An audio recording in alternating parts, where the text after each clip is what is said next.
But I'll tell you what, one move that Kobe Altman looks to be really interested in making, which I want to get all your thoughts and opinions on, which I think could be absolutely great, is the Cam Reddish situation right now with the Atlanta Hawks. What do you think about that?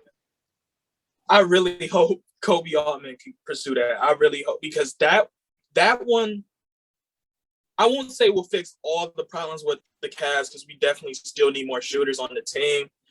But if you pick Cam on a team who has no franchise player right now, and you tell Cam Reddish that it is open season, right? We don't have, like, the system is not built around Colin yet. The system is not built around Garland yet. Yeah. So you can real life play and make the system, like, if you feel like this is your system, show us.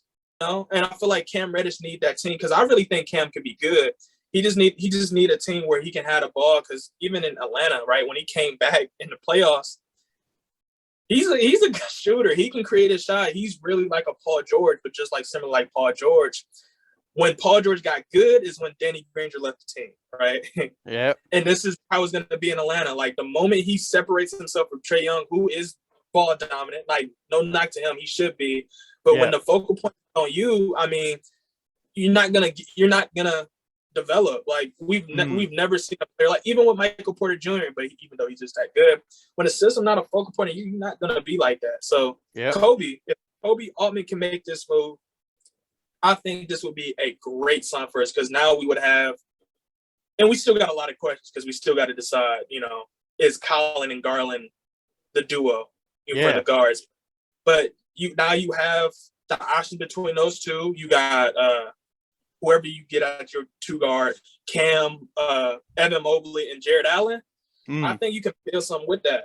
Yeah, and the good thing that you said this as well is that, maybe Cam Reddish, if he separates himself from Trae Young, he could potentially be a way better player. And you looked at the, Danny Granger and Paul George thing. When Paul George got the ball more in his hands, he ended up being really good. And the great thing with Cleveland is right, if you would have put him with Colin Sexton, I don't think that would be that great. But Darius Garland is an elite three-point shooter, catch and shoot type player.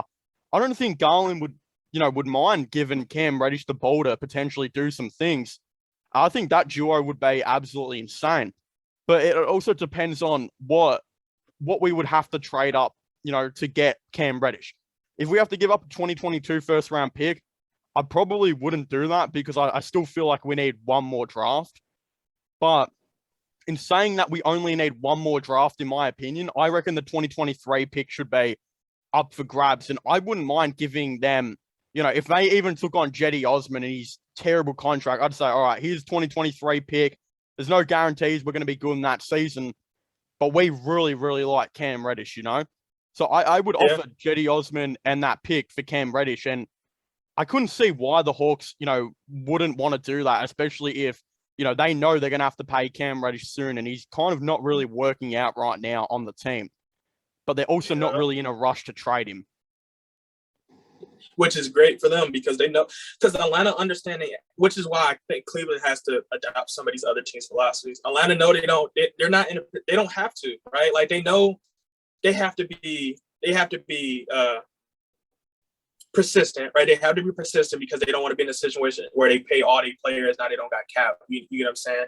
Yeah. But now with them, because they know people want Cam Reddish, and this is why I think Kobe Altman this offseason should have been more patient, right? And the reason why I say that, and I'm glad you said that, because we could have messed around and traded Larry Nance for Cam, and I really think Atlanta might have really wanted that, because they would have had a power forward that could be mobile in that three and power forward spot. So now you give him more flexibility for John if you want to play small ball five, or Clint Capella now, because now Clint Capella is not going to be compromised. He can just control that paint. And I hope Kobe Altman going in this season, he's just persistent. Like, you got to understand, just you have to be diligent. You got to pitch your pieces in order, because on a tangent, I really think they're gonna end up shopping or trading Ricky Rubio. I don't see them keeping him. So you think that will be like a deadline move, maybe? Yeah, because I think similar with JaVale, because I seen that coming too. I knew we wasn't gonna keep him long term. It was just like he was a good veteran player that was still worth something. And Rubio is the same thing. Rubio is a good veteran player that a lot of playoff contending teams want, right? Yeah.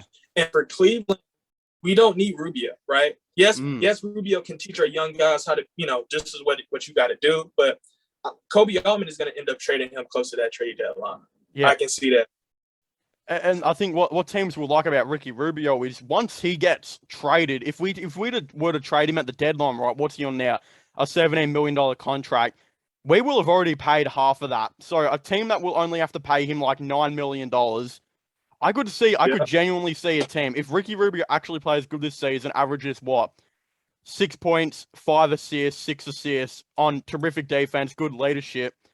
I don't see why a team wouldn't want to pay the other half of his contract and then maybe even give us a lottery protected first. That would be, I think, the most ideal situation. A team like the Clippers, like what? I still don't understand why the Clippers traded for Eric Bledsoe. I think they should have kept Rondo, in my opinion, but they were looking for playmaking last deadline. If they're going to look for playmaking again this deadline, Ricky Rubio could be on their radar. And the dude that they have that I kind of like is Luke Kennard. I think contracts would kind of match up there. And if we could even get something back, I wouldn't even mind taking on Luke Kennard. I think he's actually a really good player and would maybe fit in with the Cavs. But yeah, you're right with Ricky Rubio. I'm not too sure how that will go.